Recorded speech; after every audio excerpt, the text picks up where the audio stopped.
Okay, welcome back to Reviews with Elaine, because I have opinions. Today's opinions will be about Academ's Fury by Jim Butcher.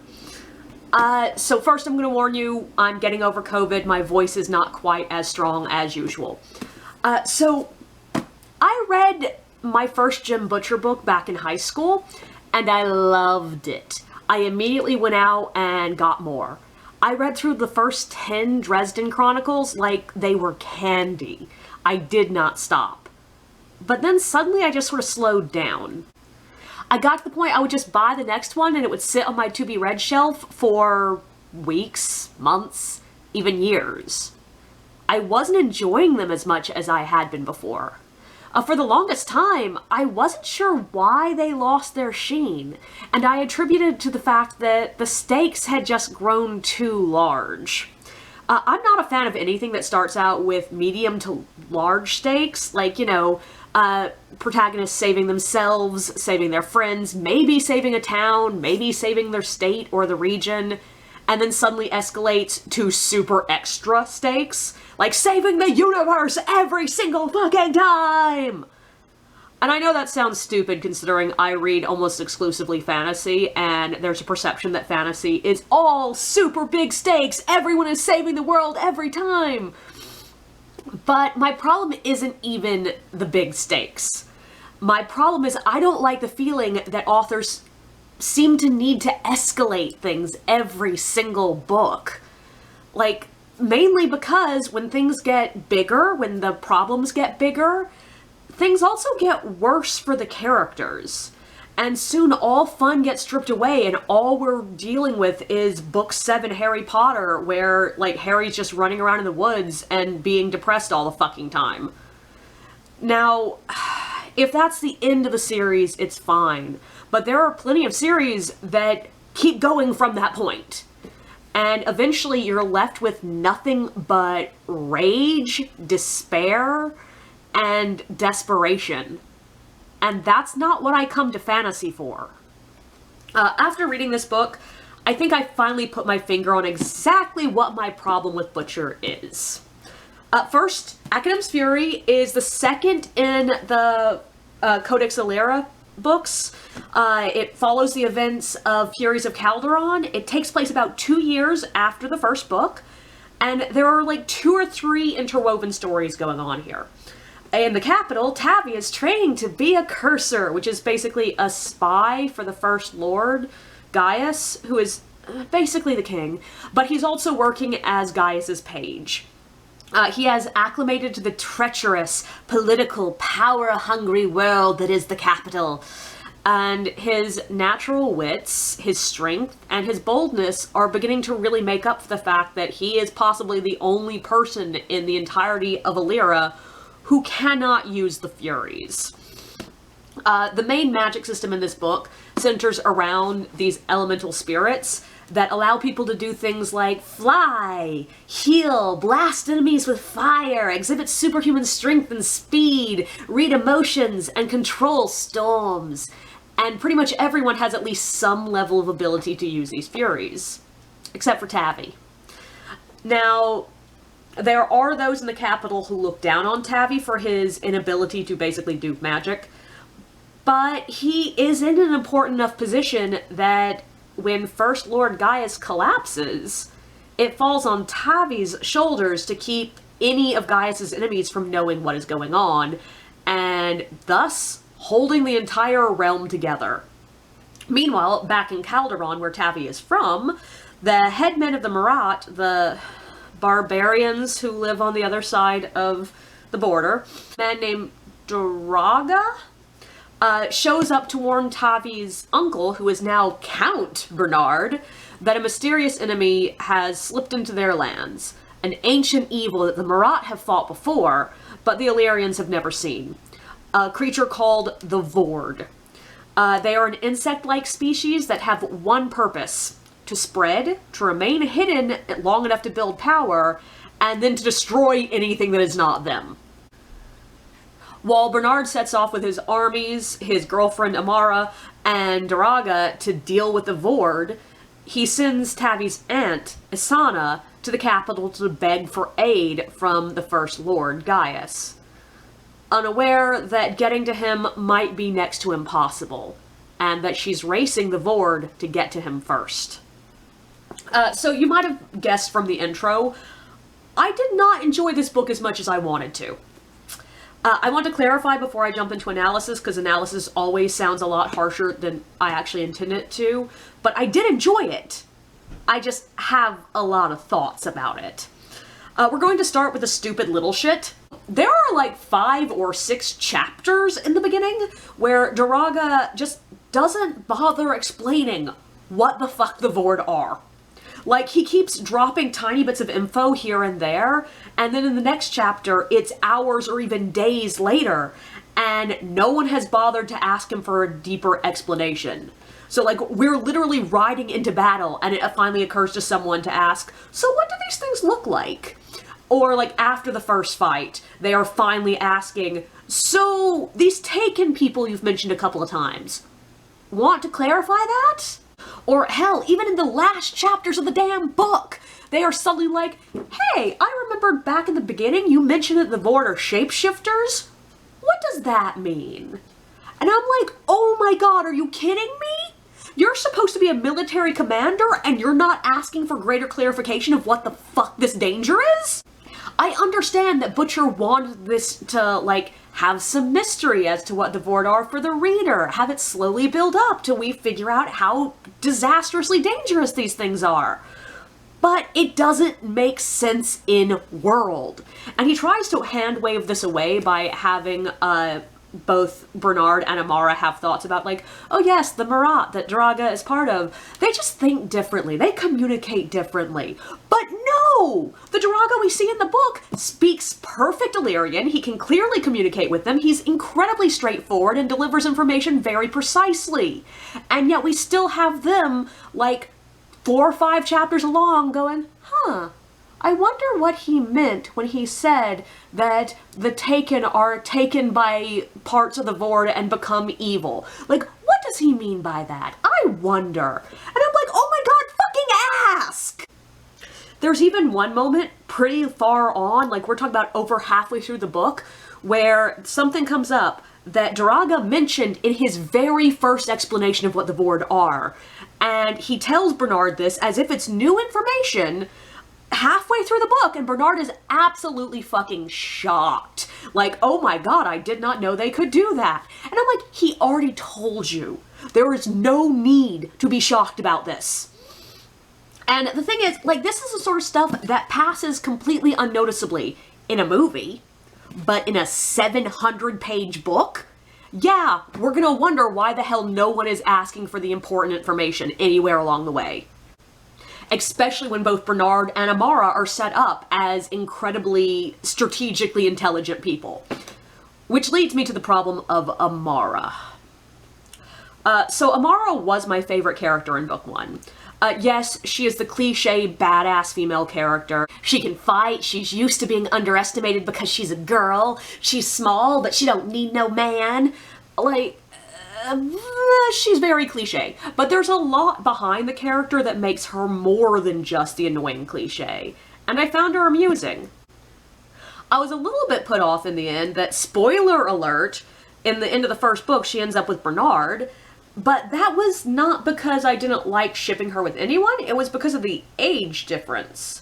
Now, I don't think it's ever explicitly stated in either of the first 2 books what age either of these characters are, but I read Amara as her early 20s, and considering in this book Tavi is getting ready to graduate being a cursor, which is what she was doing in the first book, and he's like 18?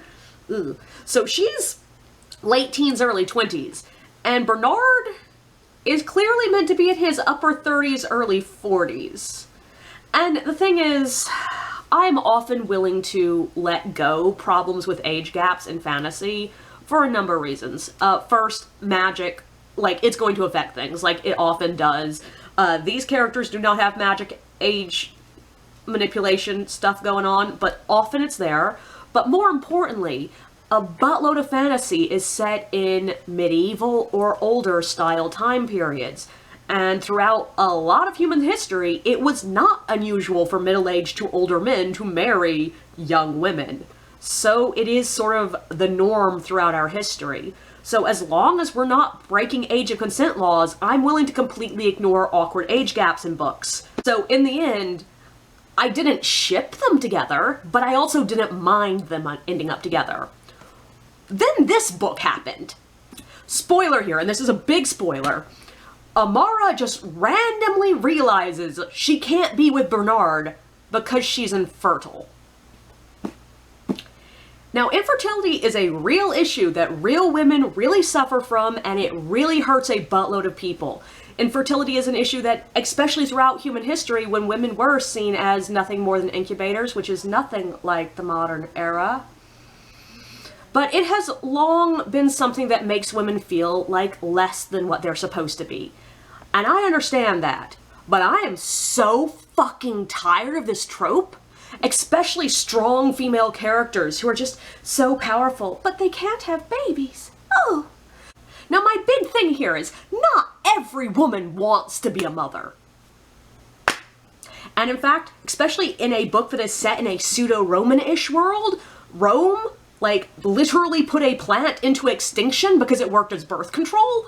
I think the Romans knew that not every woman wanted to have a child. To make it even worse, this is all revealed in a scene where she's commiserating with another woman who also happens to be infertile, and it reads so clearly as two women going, "Oh, it's so tragic that we're broken, so sad that we're broken," and not being able to have a child does not make you broken.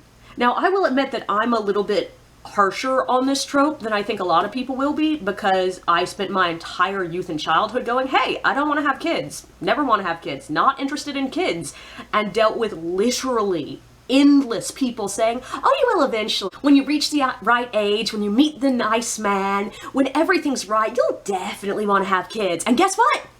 Still don't want to have kids. No fucking interest. But it's just infuriating, especially coming from a male author, seeing female characters sit there and commiserate how no one could ever possibly love me because I can't have babies. Now, it's also just piss poorly handled in this book. Set up as this giant hurdle specifically because Amara and Bernard can't be married because he's a count, and so he's legally obliged to have heirs. So she does the whole thing where, without telling him what the actual problem is, she just pushes him away and pushes him away for like 200 pages. Which, by the way, is my least favorite trope of all times. And finally, when she does reveal what the problem is, he's just like, okay, we'll deal with it. I love you so much that I'm willing to ignore this hideous, horrible problem. Never once does either of these totally intelligent people bring up the notion of surrogacy. And yeah, there's not IVF in this world, but what there is having a child with another woman and then having Amara, like, take care of that kid as if it's hers. Or for that matter, he could go out and do what millions of men have done and have political marriages while he has the woman he actually loves on the side. Like, these are both totally viable options that neither of them bring up once. No, the big solution to this, and this is a huge spoiler, this is like the last chapter spoiler kind of thing. After about 600 pages of Amara being all like, oh, woe is me, I can never be married because I'm infertile, the big solution is Bernard basically looks at her and goes, yeah, but are you sure? Like, I know most women who have that disease end up infertile, but some don't. And Amara's like, oh, yeah, I guess so. I guess we'll try. What? That is the least good resolution I have ever seen for a major plot point in any book ever. Like, it would have been better if it was never addressed at all. This is the equivalent of having a character spend the entire book with a broken leg and trying to deal with having a broken leg and trying to, like, fix their broken leg and have the big solution at the end, have another character look at them and go, are you sure it's broken? And have them just stand up and be fine.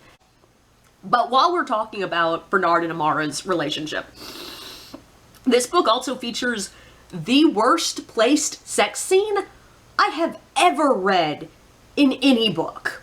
Now, first and foremost, Jim Butcher does not write explicit sex scenes. They are all fade to black, and they are pretty early fade to black sex scenes, like literally characters kiss and then, oh yeah, move on. And I actually appreciate that with Jim Butcher, considering the not at all subtle way he writes women.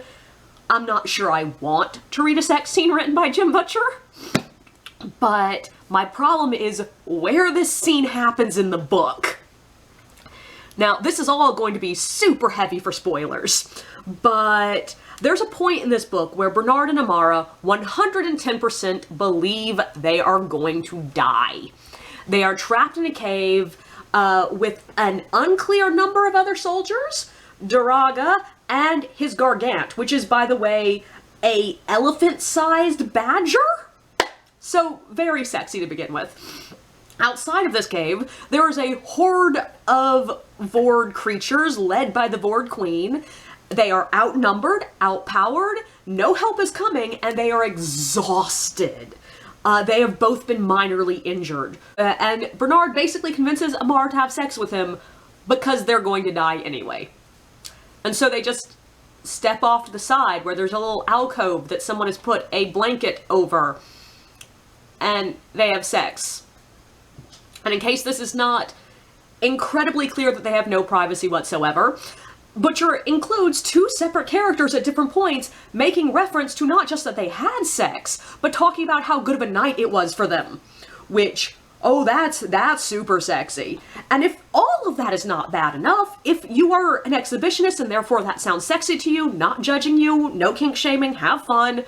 But also, this is basically in the pause in the middle of a battle. They are practically passing out, and they know that there's going to be a buttload of fighting at dawn.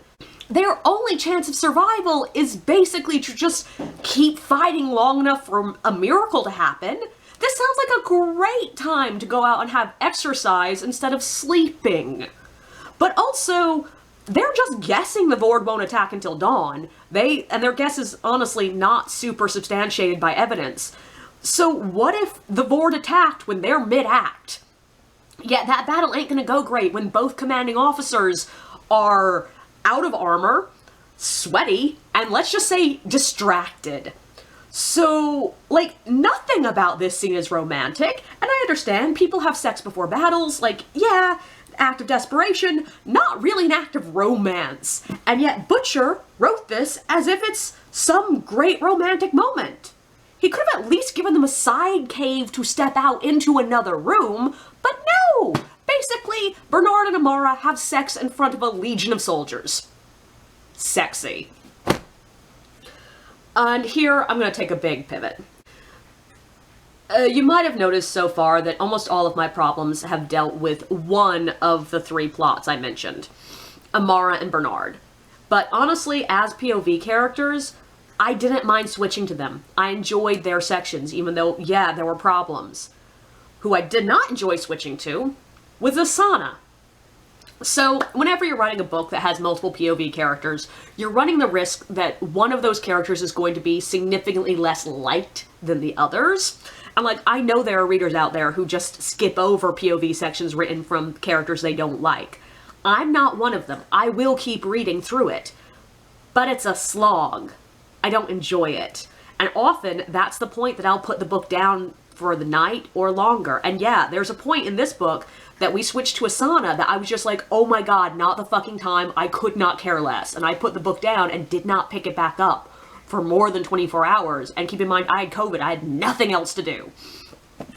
But Asana, I just don't like her as a POV character. She's meant to be the angry mama bear type character, just desperately trying to protect her family against all odds. But she comes across as just a bitch with a grudge. Like, it's set up way back in book 1 that she does not like Gaius, and it's incredibly clear why she does not like the First Lord. Like, it's very clear to me. But it also, if that's all it is, I'm not gonna buy it. Like, Jim Butcher better reveal more when we get to the point that we actually get the actual reveal of why she hates Gaius. Because as is, you're just sort of like, are you kidding me? Are you fucking kidding me? But she just is an angry character, but to make it even worse, her POV sections are the sections of this book that lean very heavily on political intrigue, which is not my favorite to read, and also because Jim Butcher wanted her to make a big mistake in this book. And it's very clear he wanted to make her have a big mistake, but he also wanted us to continue liking her. he backs her into a corner. He just makes it so that it seems like she had no other option, which just robs her entirely of agency in certain sections, and other sections you're sitting there going, you have another option, just turn the fuck around, like, how hard is this? So overall, her entire POV section felt odious to read, and in the end, I feel like it could have been entirely cut, and she could have just appeared at the end of the book to explain what she was doing during those sections. Like, have her literally find Tavi at the end and be like, oh my god, I wish I was there, I was doing this. So, after all that, amazingly, I am only now getting to my serious problem with this book and with Jim Butcher in general. Jim Butcher has an epic hard-on for despair. Every one of his books, especially the later books, start by putting characters in difficult situations, and then just keeps piling obstacle after difficulty after enemy on top of them until there is no way anyone is going to survive. And then he has them fight through with sheer perseverance. And that effect could easily be achieved with half the obstacles. Amara and Bernard are not just facing down an enemy who they don't have the troops to defeat, they're facing down double that number. No, it's triple that number. And on top of that, some of their soldiers are dead, and their strongest fighters are dead, and their healer's been taken out, and they can't use fury crafting for this stupid reason, and they've used all their lamp oil, and there's no backup coming, and there's a storm rolling in. And the Queen is almost impenetrable to weapons, and the Vord are intelligent, and they're out of arrows, and then the Gargant is injured, and I'm just like, oh my god. Oh my god.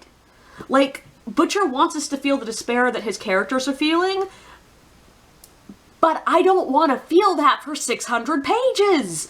Literally, there are characters less than 100 pages in that are already going with complete validity, and you totally buy it. They're going, we're doomed, we're not going to survive. And there are still fucking 600 pages to get through of them just going, well, now we're screwed, now we're screwed, now we're even screweder. We're super screwed. We are so epically screwed.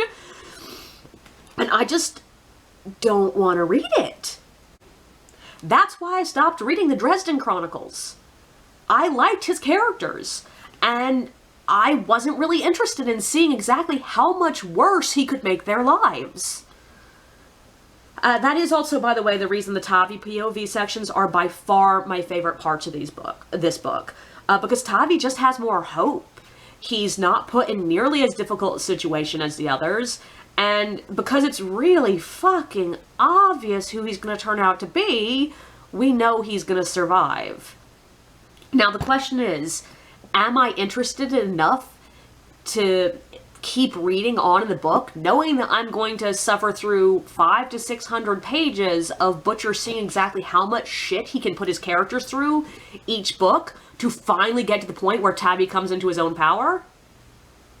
I don't know. I can tell you that if I owned the next book right now, I would not be picking it up next. I probably wouldn't be picking it up for the next 4 or 5 books. I might not even buy it for a while. But I probably will eventually get it. Because there are a lot of good things about Jim Butcher as an author. He has a really nice old school fantasy feel. Like, there's something about his writing that reminds me so heavily of the fantasy I used to read in the early to mid-90s. There's a lot of action. Some of it is really well written, though some of it is slightly confusing. There's really likable characters. There's Tavi, who I absolutely fucking love. I liked Max, even though there were a lot of things about him that were problematic. I like Gaius. The world is complex, but it's not so complex that it overshadows a story. And I really love the basic premise that Tavi is this boy who's born with no magic ability in a world where everyone else has it.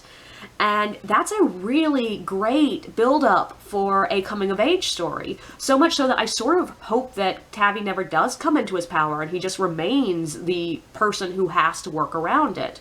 Though I know that's not where Jim Butcher is coming, it's really fucking obvious. There's also the simple fact that this is a book that does not really try to say anything deep and meaningful.